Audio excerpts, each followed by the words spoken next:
Welcome to Facing the Shadow Tarot. These readings are not about comfort. They're for people who can sit with discomfort and still choose truth. This is shadow work, honest, confronting, and sometimes triggering. I don't read to soothe the ego. I read to expose patterns, wounds, and truths that are ready to be faced. This channel exists to open eyes, not to close wounds prematurely. If you're here for reassurance, this may not be your space. But if you're here because something in you is tired of repeating the same cycles, tired of spiritual bypassing, tired of lying to yourself, then you're in the right place. Take what resonates and leave the rest, as they say. These readings are not predictive, and they are not instructions. They are reflections. You have free will. What you do with the truth is your responsibility. I'll be pulling one oracle card, one message card, and one trauma card. Not to label you, but to confront what's been asking for your attention. If this reading triggers you, pause. Triggers are doorways, not punishments. Let us begin.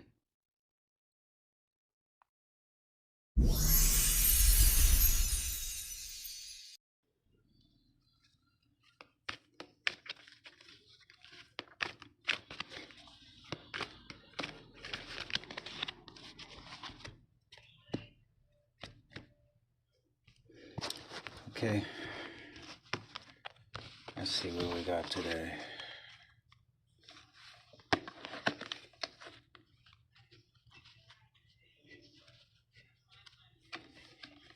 No reversals.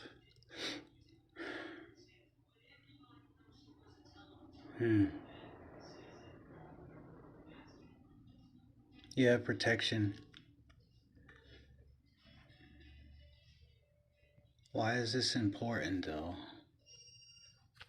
Because we're here facing the shadow aspects. So, you got protection,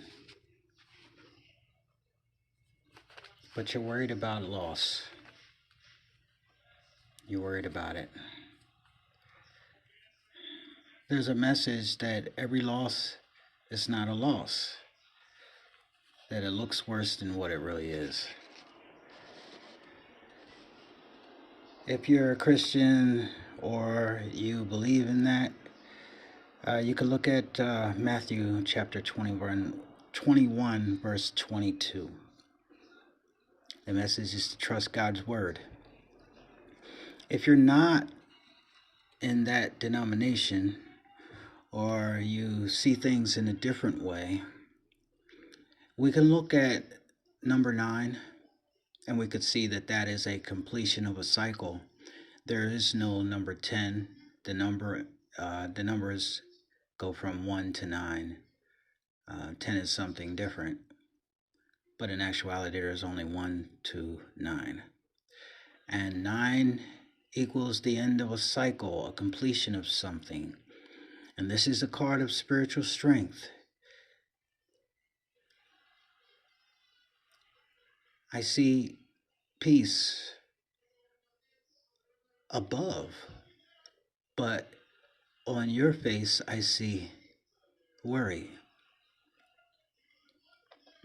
I need to acknowledge the strength that you have.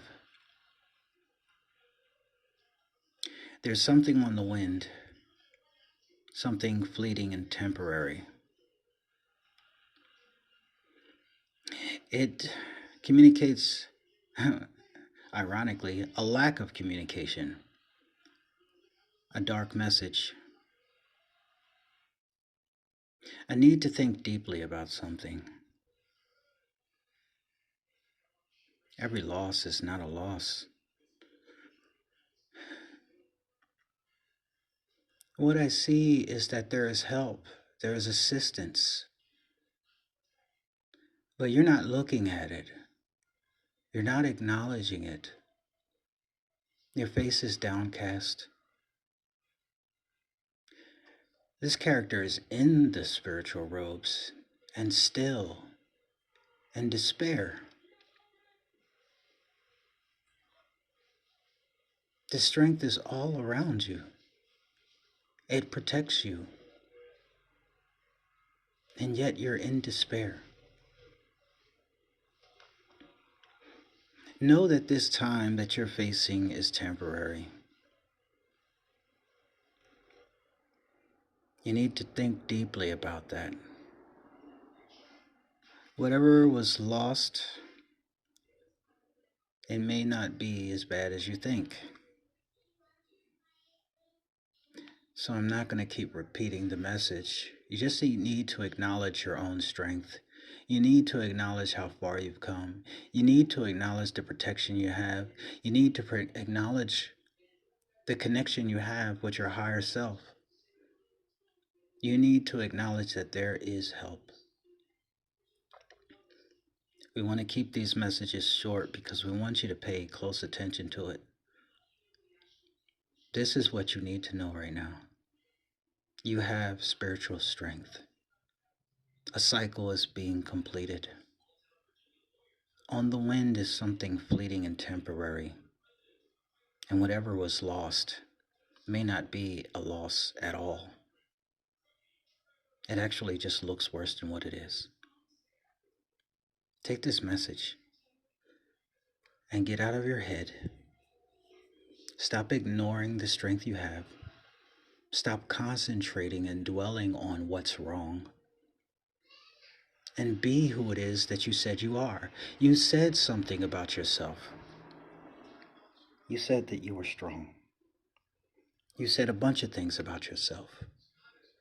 Spirit has a way of saying, okay, let's find out. Let's find out.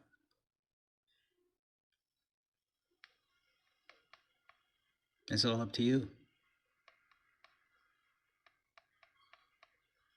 Strength is born from broken will, from courage, and from deathly skill. Use it or lose it.